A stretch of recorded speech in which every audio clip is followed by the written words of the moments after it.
এই তো মাত্র 1 মাস আগে দেওবন্দীদের ইন্ডিয়ার দারুল উলুম মাদ্রাসা থেকে ফতোয়া দেওয়া হয়েছে এবং স্বীকৃতি দেওয়া হয়েছে গাজওয়াতুল হিন্দ নামক একটি ভবিষ্যৎবাণীর ব্যাপারে।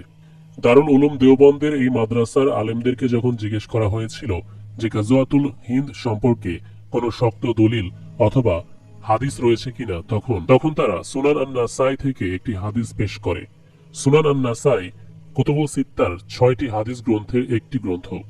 এখানে আপনি দেখতে পাচ্ছেন দারুল উলুম দেওবন্দের মাদ্রাসার লার্জেস্ট সেমিনারির মধ্যে এই টপিক নিয়ে বারবার আলোকপাত করা হয়েছে এবং ফাতোয়ার মাধ্যমে গাজওয়াতুল হিন্দের সত্যতা বা ভ্যালিডেশন দেওয়া হয়েছে। তারা সেখানে উল্লেখ করেছে হযরত আবু হুরায়রা রাদিয়াল্লাহু তাআলা আনহুর একটি ন্যারেশন বা বর্ণনা। তিনি বলেন, রাসূলুল্লাহ সাল্লাল্লাহু আলাইহি ওয়াসাল্লাম আমাদেরকে প্রতিজ্ঞা দিয়েছেন যে আমরা অবশ্যই সিন্ধ বা ভারতের উপর বিজয় লাভ করব। তারপর তিনি নিজের পক্ষ থেকে বলেন যে আমি যদি তাতে সামিল হওয়ার সুযোগ পাই তাহলে অবশ্যই আমার সমস্ত ধন দৌলত এবং নিজেকে কুরবান করে দেব, তাহলে আমি একজন মহান বা আফজাল শহীদ হিসেবে গণ্য হব। কিন্তু আমি যদি জীবিত থাকি তবে আমি হব গাজী এবং জাহান্নামের আগুন থেকে চিরকালের জন্য মুক্তি লাভ করব। হযরত আবু হুরায়রা রাদিয়াল্লাহু তাআলা আনহুর এই হাদিসকে কেন্দ্র করে যখন ভারতের উলামারা বিষয়টিকে ভ্যালিডেশন দেয় যে গাজওয়াতুল হিন্দের ব্যাপারে দলিলগুলো সঠিক, তখন ইন্ডিয়ান মিডিয়ায় সমালোচনার ঝড় বয়ে যায়। ভারতীয় যে রাজনৈতিক দলগুলো বা ইসলাম বিদ্বেষী জনগণ যারা আগে থেকেই মুসলিমদেরকে টার্গেটে রেখেছিল এবং বাঁকা চোখে দেখত, তারা এই খবর বা এই ফতোয়া শোনার পর আরো বেশি করে ফুঁসে ওঠে এবং তাদের মনের মধ্যে থাকা সেই ভয় যেটা তারা প্রায় সময় প্রচার করে বেড়ায় যে মুসলিমরা ভারতকে দখল করতে চায়, সেটা হোক লাভ জিহাদের মাধ্যমে বা যুদ্ধের মাধ্যমে, তা আবারও নাড়া দিয়ে ওঠে এবং উত্তপ্ত একটি পরিস্থিতি আবারও তৈরি হয়।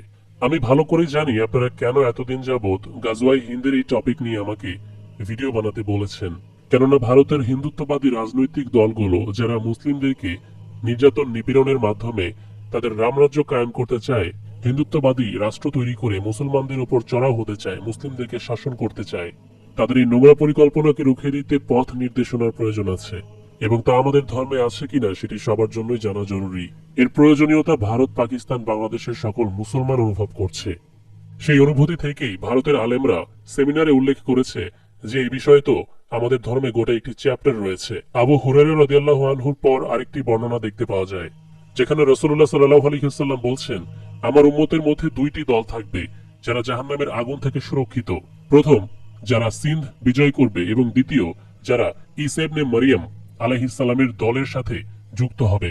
আর সিন্ধ বলতে কিন্তু শুধু ইন্ডিয়াকেই বোঝানো হয়নি, ভারত উপমহাদেশ, পাকিস্তান, বাংলাদেশ, নেপাল, ভুটান, শ্রীলঙ্কা, এই সব মিলিয়ে, যার মধ্যে কাশ্মীরও শামিল রয়েছে।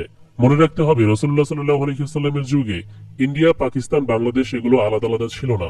এই জায়গাটি তো বিভিন্ন সময়ে আলাদা আলাদা হয়েছে, যেমন 1947 সনে পাকিস্তান এবং 71 সনে বাংলাদেশ।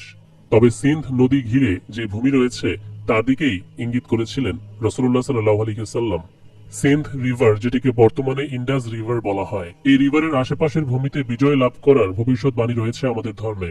আর যারা বিজয় লাভ করবে তাদের জন্য জাহান্নামের আগুন হারাম। এবং আরো একটি দল যারা ঈসা আলাইহিস সালামের দ্বিতীয় আগমনের পর তার দলে যুক্ত হবে কিয়ামত পূর্বে আসা ইহুদিদের ভণ্ড মসীহ দাজ্জালকে হত্যা করতে। রাসূলুল্লাহ সাল্লাল্লাহু আলাইহি ওয়াসাল্লামের মুক্ত একজন দাস সাওবান রাদিয়াল্লাহু তাআলা আনহুর কাছ থেকে এই বর্ণনা পাওয়া যায়। বর্ণনাটি আন-নাসাই এবং মুসনাদে আহমদে আছে, তবে সেখানে এই হাদিসটি বা হাদিসের চেইন দুর্বল বলা হয়েছে। তবে শেখ আলবানীর সহিহ হাদিসের সংকলন করা কিতাব সিলসিলা আস-সাহিহার হাদিসটিকে 1934 নম্বরে সহিহ হাদিস হিসেবে সাজিয়েছেন। তার মানে ওনার গবেষণা অনুযায়ী হাদিসটি সহিহ। গাজওয়ায়ে হিন্দ তেমনি ভাবে রাসূলুল্লাহ সাল্লাল্লাহু আলাইহি ওয়াসাল্লামের করে যাওয়া একটি ভবিষ্যৎবাণী, যেমনটা ঈসা ইবনে মারইয়াম এবং আল মাহদী আলাইহিমুস সালাম সম্পর্কে তিনি করেছেন। এখন প্রশ্ন হলো, এই ভবিষ্যৎবাণী শোনার পর কি তখন কেউ এই ইন্ডিয়াকে জয় করতে চায়নি? যেমনটা কনস্টান্টিনোপল সম্পর্কে ভবিষ্যৎবাণী শোনার পর বিভিন্ন জায়গা থেকে মুসলমানরা তা জয় করার চেষ্টা করেছিল।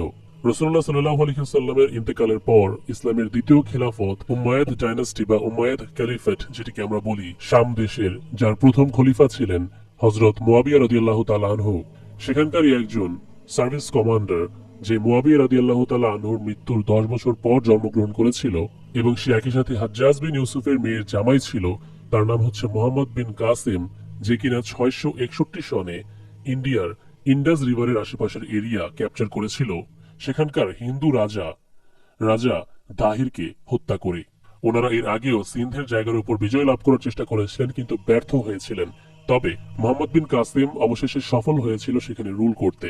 তাহলে আমরা বলতে পারি রাসূলুল্লাহ সাল্লাল্লাহু আলাইহি ওয়াসাল্লামের চলে যাবার কিছু সময় পরেই সিন্ধ বিজয় হয়েছিল। তবে কি এই হামলার মাধ্যমে বা এই বিজয়ের মাধ্যমেই গাজওয়াই হিন্দের প্রফেসি অথবা ভবিষ্যৎবাণী সম্পন্ন হয়ে গিয়েছিল? কিছু কিছু স্কলারদের মতে এই ঘটনা কিয়ামত পূর্বে ঈসা ইবনে মারিয়াম আসার সময় ঘটবে। কারণ হাদিসে দেখা যায় এ দুটি দল, এ দুটি বিষয় সম্পর্কে একই সাথে বর্ণনা করা হয়েছে। তাছাড়া আবু হুরায়রা রাদিয়াল্লাহু তাআলা আনহু যখন বলেছিলেন আমি সিন্ধের এই গাজওয়ায় শামিল হতে চাই, তখন রাসূলুল্লাহ সাল্লাল্লাহু আলাইহি ওয়াসাল্লাম বলেছিলেন সেটা ওনার জন্য মুশকিল। এরকম যে আরেকটি ন্যারেশন বা আরেকটি বর্ণনা আমরা দেখতে পাই, সেখানে উল্লেখ করা আছে আল্লাহ তাআলার রহমতে একটি সেনা দল ইন্ডিয়ায় জয়লাভ করবে এবং সেখানকার শাসক বা রাজাকে গলায় শেকল বেঁধে টেনে হিচড়ে নিয়ে আসবে কোথায়? সিরিয়াতে, শাম দেশে। এবং আল্লাহ তাআলা তাদের সমস্ত গুনাহ মাফ করে দেবেন। তারপর শাম দেশে ফিরে ঈসা ইবনে মারিয়াম আলাইহিমুস সালামকে খুঁজে পাবে। এর অর্থ গাজওয়াই হিন্দের এই ঘটনাটি ঈসা আলাইহিস সালামের দ্বিতীয় আগমনের সময়কার, অর্থাৎ অতীতে নয়, কিয়ামত পূর্বে তা ঘটতে চলেছে এই হাদিস অনুযায়ী। এবং এই হাদিস, এই বর্ণনাটি সহিহ আল বুখারীর লেখক বুখারী রহিমাহুল্লাহর ওস্তাদ নাঈম বিন হাম্মাদ রহিমাহুল্লাহ তার কিতাব আল ফিতানে লিপিবদ্ধ করেছে বা যুক্ত করেছে। কিতাবুল ফিতান, যে কিতাবে ফিতনা এবং শেষ জামানা সম্পর্কে সকল হাদিস একত্র করা হয়েছে, সেই কিতাবের পৃষ্ঠা নম্বর 409 এই হাদিসটি আছে। আমার ব্যক্তিগত রিসার্চ এবং অ্যানালাইসিসের পর আমি বিশ্বাস করি গাজওয়াই হিন্দের এই ঘটনাটি ঈসা ইবনে মারিয়াম বা ইমাম মাহদী আলাইহিস সালামের সময়কার, যখন ইসলামিক রেভলিউশন আসবে। ইউরোপ এবং আমেরিকা জোট বেঁধে মুসলিমদের বিশ্ব ব্যবস্থাকে ধ্বংস করে তারপর নতুন বিশ্ব ব্যবস্থা কায়েম করতে চেষ্টা করছে, যার কারণে ওরা মিডল ইস্টে পাপেট সরকারদেরকে বসিয়ে সেখানকার মুসলিমদের উপর অত্যাচার করছে, তাদেরকে দাবানোর চেষ্টা করছে। এবং একই সাথে এদিকে এশিয়ার মুসলিমদের উপর প্রভাব বিস্তার করতে চাইছে ভারতের হিন্দুত্ববাদী গোষ্ঠী এবং তাদের পলিটিক্যাল লিডার, তাদের শাসককে দিয়ে। না হলে কি আর তাদেরকে একই রকম বুলি আওড়াতে দেখা যায়? It is a big idea, a new world order, where diverse nations are drawn together in common cause. Every nation has a message to deliver, a mission to fulfill, a destiny to reach. यानी हर राष्ट्र के पास एक संदेश होता है, हर राष्ट्र का एक मिशन होता है जो उसे हासिल करना होता है। और सेकेंड वर्ल्ड वॉर के बाद एक दुनिया में नया ऑर्डर, न्यू वर्ल्ड ऑर्डर उसने आकार लिया। शांति के मार्ग पर चलने के शपथ हुई। इस मंत्र को लेकर के दुनिया के अंदर विचार प्रबल होते गए, शांति की चर्चा बहुत हुई। पोस्ट कोरोना भी एक नया वर्ल्ड ऑर्डर नजर आ रहा है। पोस्ट कोरोना के बाद दुनिया में एक नया संबंधों का वातावरण शेप लेगा। हमें तय करना है कि हम वर्ल्ड वॉर के बाद एक मुक्त दर्शक के रूप में बदलती हुई दुनिया को देखते रहे और अपने आप को कहीं एडजस्ट हो सकते तो करने की कोशिश करें। पोस्ट कोरोना जो नया वर्ल्ड ऑर्डर तैयार होगा, और होना ही है, कितना होगा, कैसा होगा, कौन उसको इनिशिएट करेगा, वो तो वक्त बताएगा। दुनिया ने जिस प्रकार से संकट को झेला है, दुनिया इस पर सोचने के लिए मजबूर हुई है और होना है। इसी स्थिति में भारत विश्व से कट करके नहीं रह सकता, भारत एक कोने में गुजारा नहीं कर सकता। हमें भी एक मजबूत प्लेयर के रूप में उभरना होगा। ভারতের এই স্বৈরশাসক প্রধানমন্ত্রী নরেন্দ্র মোদী একটি গভীর মিশনে রয়েছে, আর তা হলো হিন্দুত্ববাদীদের অনুভূতিকে কাজে লাগিয়ে তাদের জন্য রাম রাজ্য কায়েম করার প্রলোভন দেখিয়ে মুসলিমদেরকে এবং ইসলামকে এশিয়া থেকে নিশ্চিহ্ন করে দেয়া। কিন্তু এটা নরেন্দ্র মোদীর নিজস্ব কোনো মিশন নয়, এটি নতুন বিশ্ব ব্যবস্থা তার চালের জন্য তৈরি করার মিশন। হিন্দু ধর্মে আগেই শয়তানবাদ ঢুকে গেছে, তারা এগুলো বুঝবে না। দাজ্জালের ধর্ম এখন তাদের ধর্ম। এখন কথা হলো পৃথিবীতে শুধু গাজওয়াই হিন্দ নামক এই ইভেন্ট, এই ঘটনাটি মুসলিমদের জন্য যথেষ্ট নয়। এটা গুরুত্বপূর্ণ শুধু বাংলাদেশ, ভারত, পাকিস্তান এখানকার অঞ্চলের মুসলিমদের জন্য, মানে আমাদের জন্য। আপনি যদি বাংলাদেশী হয়ে থাকেন, আপনি ধরতে পারেন রাসূলুল্লাহ সাল্লাল্লাহু আলাইহি ওয়াসাল্লাম আপনার ব্যাপারেই ভবিষ্যৎবাণী করেছেন এবং আপনাকে উৎসাহ দিয়েছেন গাজওয়ায়ে হিন্দে শরিক হওয়ার জন্য। আমরা বেশিরভাগ খোরাসান বাহিনীকে নিয়ে কথা বলি, মিডল ইস্টের, কিন্তু সেখানে যারা জন্ম নিয়েছে সেটা তাদের জন্য বেশি ইম্পর্টেন্ট। হ্যাঁ, আমরা একত্র হব সেই দলের সাথে, তবে আমাদের রোল, আমরা যেখানে জন্মেছি সেখানে আগে। দেন গাজওয়ায়ে হিন্দের এই ইভেন্টের পর আমরা ঈসা আলাইহিস সালামের সঙ্গে যুক্ত হব। কিন্তু প্রশ্ন হলো, আমরা ভারতের এবং বাঙালি মুসলমান যারা ইন্ডিয়ার এই রাষ্ট্রপ্রধান দ্বারা নির্যাতিত, তারা কি গাজওয়ায়ে হিন্দের বা ঈসা আলাইহিস সালামের সেই সময়ের জন্য অপেক্ষা করব? না, গাজওয়ায়ে হিন্দের এই ঘটনা, এই ইভেন্ট ঘটবে, কিন্তু সেই ঘটনা ঘটার পূর্বেকার যে সিচুয়েশন, সেটিও কেউ না কেউ তৈরি করবে। এখন ভাবুন, কিয়ামত পূর্বের এই বিশাল জিহাদের সেই সিচুয়েশন তৈরি করার পেছনে কি আপনার অবদান থাকবে? গাজওয়ায়ে হিন্দ, গাজওয়ায়ে ইউরোপ, গাজওয়ায়ে আমেরিকা, গাজওয়ায়ে ইসরায়েল সবই হবে। এই ভবিষ্যৎবাণীগুলোকে কেউ আটকাতে পারবে না। ইমাম মাহদী আলাইহিস সালাম সারা বিশ্ব শাসন করবেন, কিন্তু তিনি দাজ্জালের সঙ্গে যুদ্ধ করবেন না, করবেন দাজ্জালের পেয়াদাদের সাথে। দাজ্জালের সাথে যুদ্ধ শুরু হওয়ার আগে এই পেয়াদাগুলোর গলায় শেকল বেঁধে টেনে হিচড়ে নিয়ে যাওয়া হবে। তার মানে দাজ্জালের আগমনের জন্য, ঈসা ইবনে মারিয়াম বা ইমাম মাহদী আলাইহিস সালামের আগমনের জন্য আপনি অবশ্যই হাত গুটিয়ে এখন বসে থাকবেন না।